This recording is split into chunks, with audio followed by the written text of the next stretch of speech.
In this country, man walks with dignity and without fear. His profound love for freedom and the rights of all men is embedded in the foundation of his government, the Constitution of the United States. It guarantees certain fundamental rights and liberties to every human being under its jurisdiction. It is a flexible document designed to meet the needs and ever-changing conditions of American life. In this, your living Bill of Rights, you will hear the Supreme Court rulings on the first 10 amendments, the Bill of Rights, and also its interpretation of guarantees of freedom contained in other parts of the Constitution. Ordinarily, Supreme Court decisions are final and without appeal, but if Americans do not agree with them, the decisions can be overruled through the process of constitutional amendment. Before anyone can properly understand the scope of our constitutional rights, he must realize that we Americans, by reason of our federal system, live under two governments rather than one. These two governments, federal and state, are closely bound together so that in some matters they function as one, but more frequently their operations are separate and distinct. Within the scope of activity which the people have entrusted to it, each government is master of its own affairs. In Article 1, there are two passages which refer to individual rights. The first is Section 9, Clause 2. The privilege of the writ of habeas corpus shall not be suspended unless, when in cases of rebellion or invasion, the public safety may require it. When a person is confined or detained in a jail, penitentiary, or other institution, he may petition a federal court for a writ of habeas corpus. This is a legal procedure which demands that the person be brought before a court to test whether his personal freedom is being violated under the Constitution or laws of the United States. This device acts as a safeguard against unlawful imprisonment. In Clause 3 of the same section, further protection to individual liberty is added. No bill of attainder or ex post facto law shall be passed. When a legislature passes a bill which punishes persons without granting them a court trial, it is called a bill of attainder. In 1946, the Supreme Court had declared that Congress had passed a bill of attainder when it declared specific federal employees disloyal and provided that no federal funds should be used to pay their salaries then or at any time in the future. The court said that depriving a man of his job, branding him disloyal, and making him a virtual outcast was deemed to be punishment.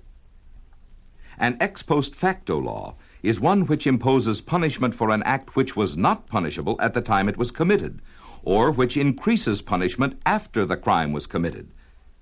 A vivid and tragic illustration of ex post facto law took place in Hungary during the uprisings of 1956. By Hungarian law, no one under 18 years of age could be sentenced to death. There were many youngsters below 18 who took part in the revolt, but since they could not be executed because of their youthful age, they were held in prison until they reached their 18th birthday and were then executed.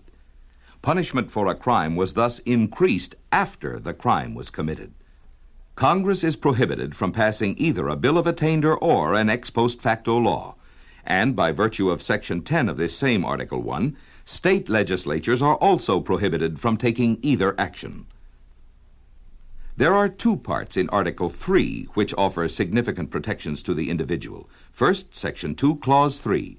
The trial of all crimes, except in cases of impeachment, shall be by jury, and such trial shall be held in the state where the said crime shall have been committed. But when not committed within any state, the trial shall be at such place or places as the Congress may by law have directed.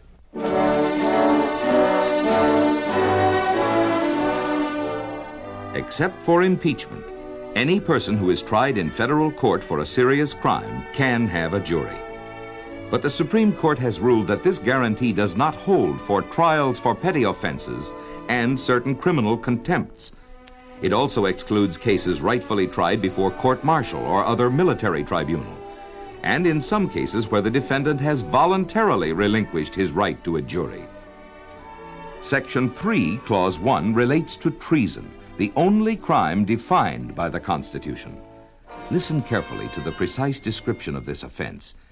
It suggests an awareness by our forefathers of the danger that unpopular views might be branded improperly as traitorous.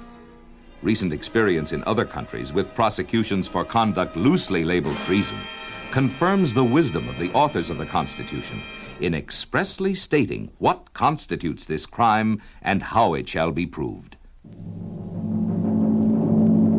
Treason against the United States shall consist only in levying war against them or in adhering to their enemies, giving them aid and comfort.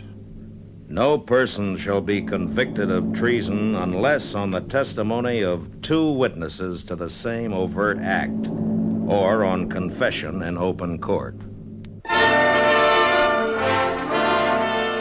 In the original Constitution, Article 6, Clause 3 completed the protections offered to individuals. It proclaims that both federal and state officers are required to swear or affirm that they will support the Constitution, but that a citizen need not fear that his religious convictions or lack of them may bar him from holding office in our country.